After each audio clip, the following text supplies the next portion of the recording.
I became the pastor of First Baptist in Somerset in November of 1990.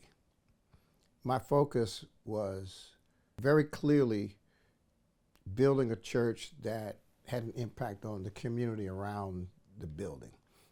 When I got to First Baptist, which is, by the way, surrounded by public housing, the people in the neighborhood hated the church.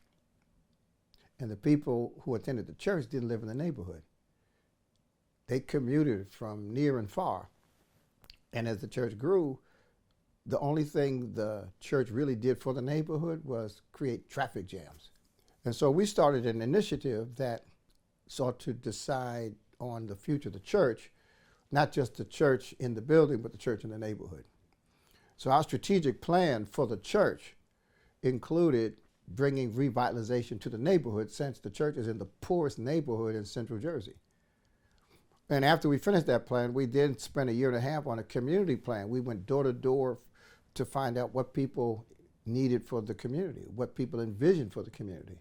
We put up a trailer across the street from the church and hired someone to just sit there and welcome people, donuts, coffee, and maps, asking people their opinions. What should this neighborhood look like in the next 10 years? And so we came up with this community plan, which included affordable housing, new supermarket, 2 new parks, 2 new schools, just a holistic, comprehensive plan for the neighborhood, which, by the way, included Franklin Township and New Brunswick because we're right on the border. We created that plan. We started building affordable housing.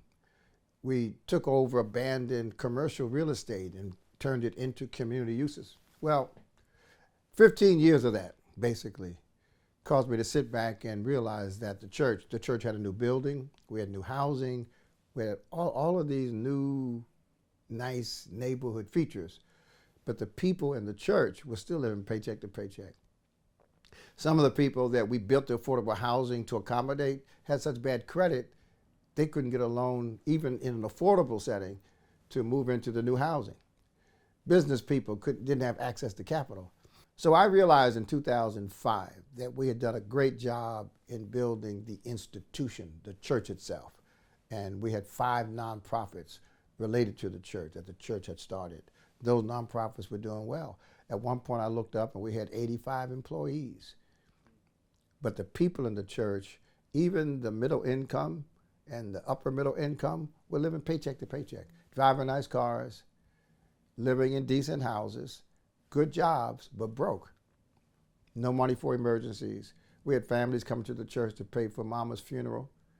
All 4 children have a job, but nobody had insurance. Nobody had savings. Nobody had good credit. So I decided in 2005, which was year 15, that the first 15 years I'd really spent building the institution. And starting 2005, I was going to focus on the financial capabilities and the financial strength of the families. So we started thinking about how do we do this? And I started looking for materials that we could use to teach people more about money.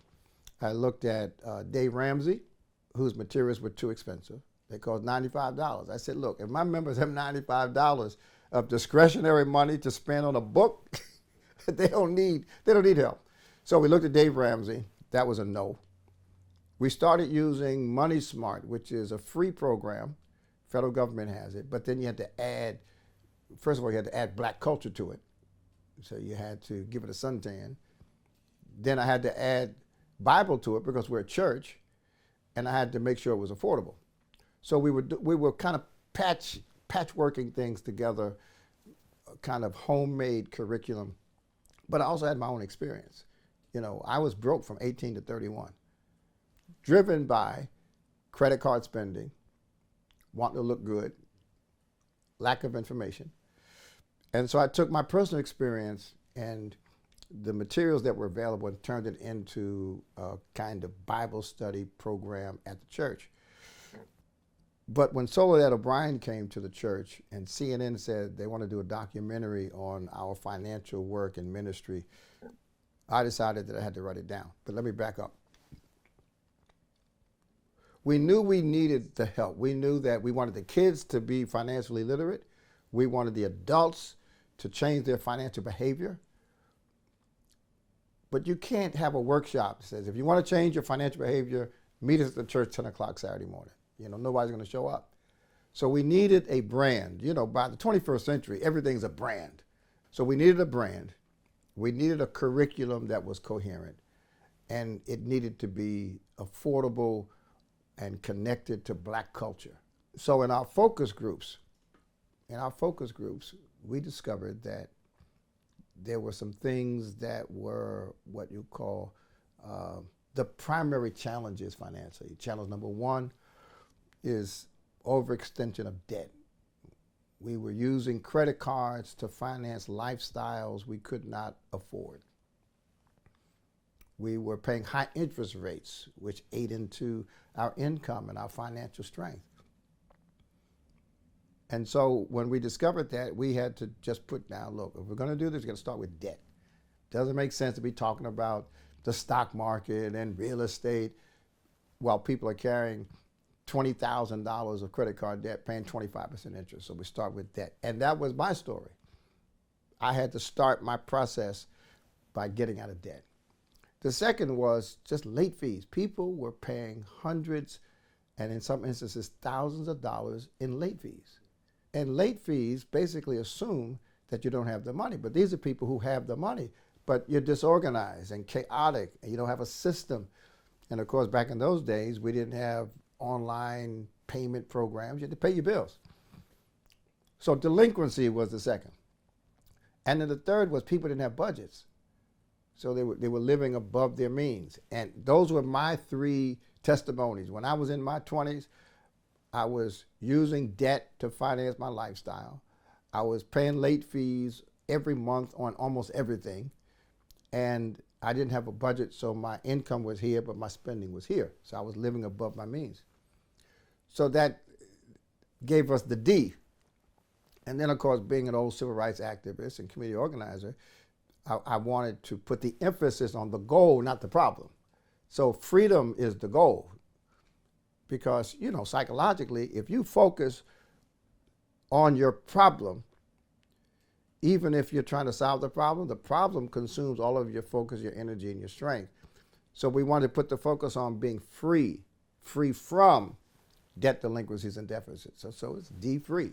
Then, once I get my spending under control, once I manage my money in such a way that I'm not paying bills late, once I actually have a budget and I'm spending strategically and intentionally, then I can have a bank account, that's deposits. I can invest in real estate, those are deeds, and I can earn dividends on investments. So it's kind of freedom from and freedom to. Freedom from the bad deeds, freedom to the good deeds. You heard Linda talk about that. And that became the brand. So we had a brand. I wrote the book and the workbook. That's a curriculum. And then we built this platform called the $1 Billion Challenge. And the $1 Billion Challenge, first of all, came from my commitment to get 100,000 people through this challenge, 100,000 people to pay off $10,000 in debt, which meant that if I'm successful, which I will be because I'm going to do it till I die or it kills me, $1 billion of debt paid off is $1 billion of net worth increased, because your net worth is based on your assets minus your liabilities. So the more you get rid of your liabilities, then the greater your assets. So I created this platform because, you see, our big challenge today, Tehsuan, is this. We are an emotional people.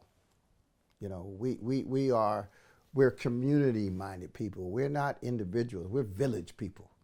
We like to move with others. This whole Western concept of rugged individualism, that's not who we are.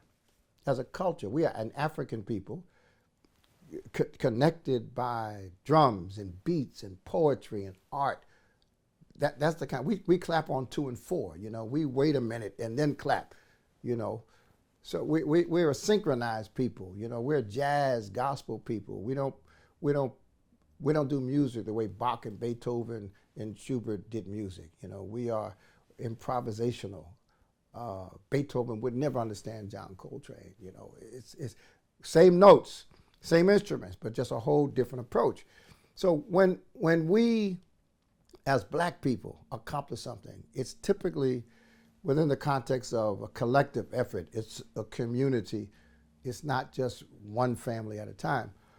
And we've learned to do that. We've learned to do it in protest, necessarily. We've protested all of the abuses that we've suffered. We protested against slavery. We protested against Jim Crow discrimination. We protested against economic injustice. We know how to protest, and we do it together. We do politics. You know, coming out of the 60s, we have our voting rights. So we organize efforts, collective efforts, to put people in office, to have political power. When it comes to finance, we haven't had such a strategy. We haven't had a movement strategy. So many of us have fallen into the rugged individualism model of I'm going to get mine. When the fact is, we're more likely to get ours together. So I needed a tool to attach to the curriculum and the brand that created a sense of movement and, in fact, concretized a movement strategy around personal finance. So the $1 Billion Challenge platform does this. What it says is, I now have a place I can go as a tool to list all of my debt.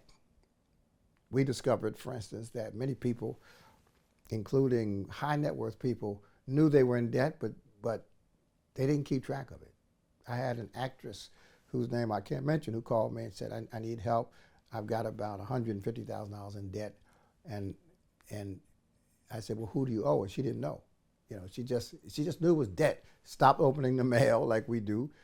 Stop looking at it until we think we can pay it off. So the $1 Billion Challenge is a platform based on my commitment to reducing $1 billion worth of debt. And on the platform, you sign up. It's all confidential. It's a tool. So we don't ask for your personal information at all. You use it, and you say, I owe Macy's $100. I owe Visa, I owe MasterCard. And then the platform says, would you like to form a group? So you say, well, yeah, you know, I've got friends. We go out every Friday night. And you can form a group right there on the platform. And the group then can track the group results. The individual can track individual results. And then the total movement, we got about 12,000 people involved now. On the homepage of the website, it says what we have done collectively. So we're not marching anywhere. We don't have to go to any meetings. You don't have to pay any dues, but it's a sense of movement. The Delta Sigma Theta sorority was the first national organization to sign up for the campaign. Over 200 of their chapters are now using the platform, and they have collectively paid off over $8 million in debt, just the Deltas. So our move now is to really demonstrate through the Newark campaign, because this is the first citywide effort we work with, that if Newark can do this, then Detroit can do it, and LA can do it, and Atlanta can do it. And we can reach our $1 billion, not because, you know, the people who know me are in it, but the Deltas don't know me, but they know the national president, and the national president says we're in this campaign. So the $1 Billion Challenge is the movement aspect attached to the brand and the curriculum. And we think now, after 18 years, we are really ready to introduce this on a level we never had before, the whole brand. The Agape Church of Rahway is one of the top, what we call dFree churches, meaning they've taken more people to the program than most churches in the country. Aisha Glover from Audible was the facilitator for one of the dFree groups at her church. And she's good friends with Linda Baraka, and she's active in Linda's women's meeting. And because so often in the women's meeting, issues of finance kept coming up, Aisha Glover told Linda about dFree and how they should bring dFree to the women's group. And Reverend Louise Roundtree, of course, I've known her, I knew her father, he was a friend of mine. She was familiar with dFree because she had come to a lot of our programs. So we met with Linda and Aisha, and Prudential said, well, if you're going to do this in Newark, you can't leave us out. And that's how the women's campaign, the Newark Women Moving Forward, came to be in partnership with dFree. First of all, start with the family. Financially empowered women are no longer victims of systematic and systemic injustice. They know, for instance, the value of a bank account as opposed to a check cashing facility. It's a small thing, but it's a big thing, because check cashing facilities are only in our neighborhoods. You go to Short Hills, there's no check cashing stores in Short Hills. You go to Montclair, there are no check cashing facilities in Montclair. But in Newark, where there's a preponderance of poverty, there are certain businesses that concentrate on those populations, like check cashing. And so you have a single mother in Newark who maybe works at the hospital or works at City Hall or doesn't have a job at all. And what dFree is going to tell them is that, one, you can do better with what you have if you really analyze and assess what you have, because most of us have never really taken a look at how much we spend on food over here versus how much we could spend on food over there. So that's one. And then we'll see women who, because they have new goals, will take better advantage of resources. Newark is also resource rich. The mayor's done a great job in making sure resources are not only for the big businesses downtown, but for people in neighborhoods, which has been the criticism of urban redevelopment over the last 30, 40 years. Every major city in the last 30, 40 years is the focus of major corporate investment. You go to Detroit downtown, and it's like a whole different city. But then you go 3 miles away from downtown, and it's like Gaza, right? So what the mayor has done in Newark, and I commend him for this, is to work hard to ensure that the whole city benefit from the economic revitalization. And so when I have a budget, if I'm a single mom and I've got 2 kids, once I go through the process of budgeting and I look at the best use of the money that I have, and then I see the gap between what I have and what I need, then I'm more likely to take advantage of opportunities that exist in the city that I perhaps never looked at, didn't know about. So in this Newark Women Moving Forward, we're embedding in the dFree curriculum, which is used everywhere, Newark-specific resources that people may not know about. There's still people in this city who don't understand you can buy a vacant lot for $1. There's still people in this city who don't realize that there's technology training available that they can take advantage of to increase their income and their job prospects. So that's what happens to the women in Newark, 1,000 women. Now, there are women who are working and have never looked at their 401k.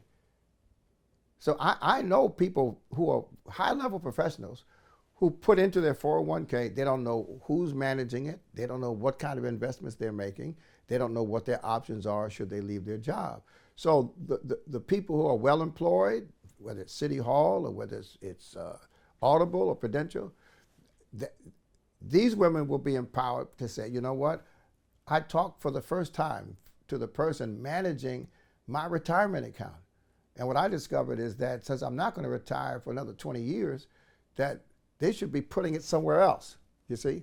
So that's what happens to the individual. What happens to the community is that you see people who are self-sufficient making different choices, starting their own businesses, partnering with each other to make investments. What's interesting about Newark today is that a lot of my friends who are not from Newark see the opportunities in Newark for their businesses more than the people in Newark see opportunities for their businesses. So what we want to do, you know, under the mayor's and the First Lady's leadership is make sure that Newark residents take advantage of and benefit from the work that they're doing and the resources that are available. So then you begin seeing a city of people that own here and live here. Some of the churches that we've been talking to about the women's campaign have basically said, listen, this is for Newark residents only. Most of our members don't live in Newark. So this whole idea that the church community should take the lead is somewhat a myth, in Newark at least, because many of the people who worship here don't live here. And so to simply rely on the preachers and the churches would be a critical mistake. We're talking to the Boys and Girls Club, whose children come from Newark. We're talking to La Casa Bound Don Pedro, whose constituents are Newark residents. And that's important, because if you look at the last 60 years in Black America, what you find is a lot of bait and switch, where the problems of one group create opportunities that are cast in on by a different group. And because it's all black, it sounds like we're making progress. But there are people in Newark who are the great-grandchildren of people from Newark who were poor then. So poverty has been the birthright of so many people, and what we want to do is help the city break that cycle. Once you do that, then my experience is, and my theory is, that when women become empowered, men grow up. Because men now are having to behave in a different way than they did when women were basically victims and powerless. So there's a spillover effect on the men. And then what we see in terms of the larger picture is Newark is so well known for its problems. When I fly in to Newark Airport, often the pilot or the flight attendant will say, "Welcome to Newark," and you can hear people laugh, like it's a joke, That doesn't happen in Dallas, never happens in Chicago, never happens in Denver, never happens when I fly to Sarasota, Florida. But when you land in Newark, often people who don't live in Newark, but their perception of Newark causes the welcome to Newark to create laughter. And I know the mayor's adamant about changing that image, and it's one of the effects, because this campaign is the first of its kind. It's the first time City Hall and a First Lady have made their priority the financial wellness of their community, and starting with the women, and invited in a black company that has a curriculum and a brand and tools to use for free. The combination of these elements is unprecedented. And we've got people from other cities around the country watching the process, and we'll be talking to them about community and citywide initiatives based on this model. So it'll impact the country, even though I've been trying to kind of step back from more work. I've got a team of young people who are prepared to take this as far as it can go. And understand, most of the testimonies we get are from people who say, "I never thought about getting out of debt." So we had a family of 4 where in 2 years they paid off $263,000 in debt. We have a young woman, 24 years old, who paid off all of her student loans 2 years after she graduated, as opposed to people who are in their 60s, they're still paying off student loans. We have a woman who, because of our work, got life insurance. She and her husband both got life insurance, and her husband in his 40s died, and she was able to survive because she has an insurance policy. She didn't need a GoFundMe page to raise money to buy a casket.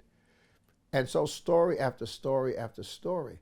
Not only that, we have data that indicates that people who go through our program, they are less likely to use credit cards to support a lifestyle. They are more likely to have a bank account. They're less likely to take out a payday loan. They're more likely to buy insurance. So all of the data that we get, because we ask people questions, during the program when it's over, and those questions are giving us data that indicates that our approach, which is not based on financial literacy, our approach is based on changing our perspective on ourselves and how we use money. So we deal with the emotional, psychological, and spiritual drivers of how we spend money. And once you teach people how to really analyze commercials, once you teach people what to look for in terms of pricing. Once you teach people how to negotiate with creditors, that power is effective in improving their lifestyle. So I've got testimony after testimony. I've got a single mom who was the owner, who worked for a daycare center. And she took care of kids, but she was paid by somebody else. She was making minimum wage. And she went to the program and said, you know what, I can do this. She started her own daycare center and tripled her salary because she's paying herself now.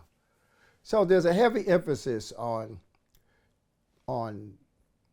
making your future different than your past, and not waiting for someone else to do it, not waiting to get a raise on your job, although we want you to get a raise, not waiting until we get reparations, and we deserve reparations. But in the meantime, what can we do with what we have to accomplish the task of improving our lifestyle? That's where we are. That's what dFree is about.